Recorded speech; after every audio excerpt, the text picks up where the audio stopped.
I think it's fair to say Alexander Volkanovski surprised the overwhelming majority of fans with how well he did against Islam Makhachev in their first fight. He also surprised Makhachev himself.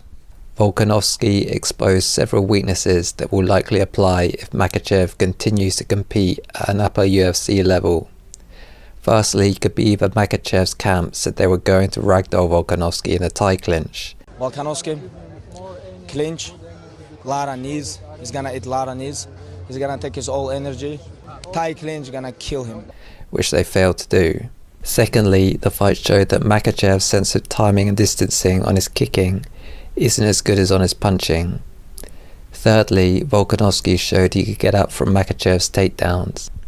Lastly, and I think most critically, Makhachev was pushed to the absolute limit cardio-wise, and you could say from the look on his face in the closing moments, on the brink of being broken, if not actually broken, as if there was a sixth round, Makhachev would have been looking for a way out and may have crumpled to the ground from some innocuous-looking strikes. That said, whilst Makhachev appeared to be the more surprised of the two, he did surprise Volkanovski and many fans himself with how sharp his offensive boxing was. A major factor here that is different to their first fight is that Volkanovski is taking the fight on short notice. Not only that, he is coming off elbow surgery. So I got elbow surgery. Yeah, pretty much straight after the fight, maybe a week after the fight, if that. If you go by Volkanovski's self-reported timings, he had surgery on the week of 8th to 15th July. He then started training around September 10th around UFC Sydney. So that was UFC Sydney, however long ago was that. That wasn't a couple of weeks after that I was able to spar. Whilst missing 2 months due to injury isn't likely to have made a massive difference to his skills, it's probably going to make a big difference to his cardio.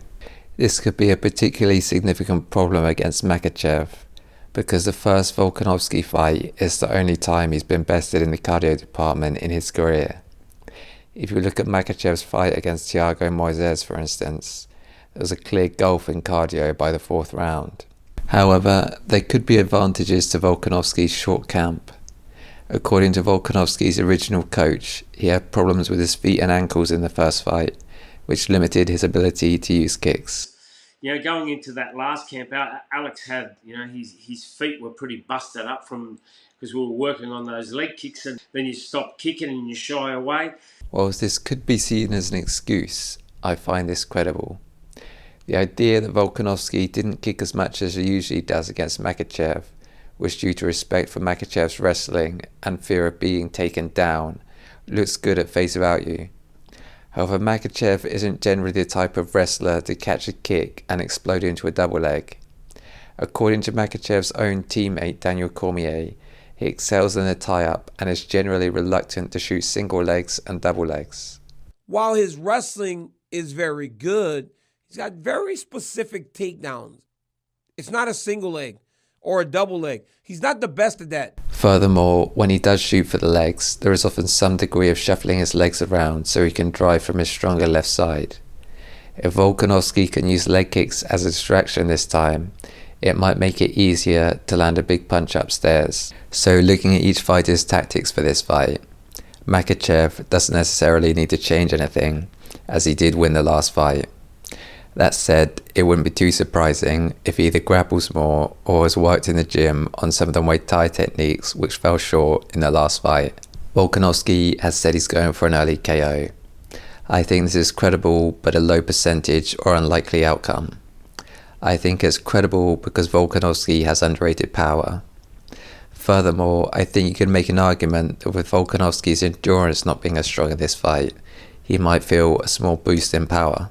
According to Tyson Fury in his autobiography, it was in his fights where he felt the most trained endurance-wise that he felt the least powerful, and other boxers have reported the same feeling.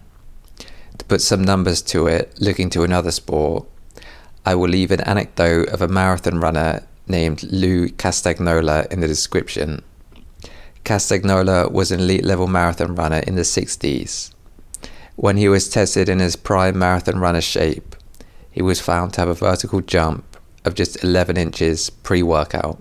3 years after retirement, he stopped training, and whilst his endurance tanked, his vertical jump increased to 20 inches.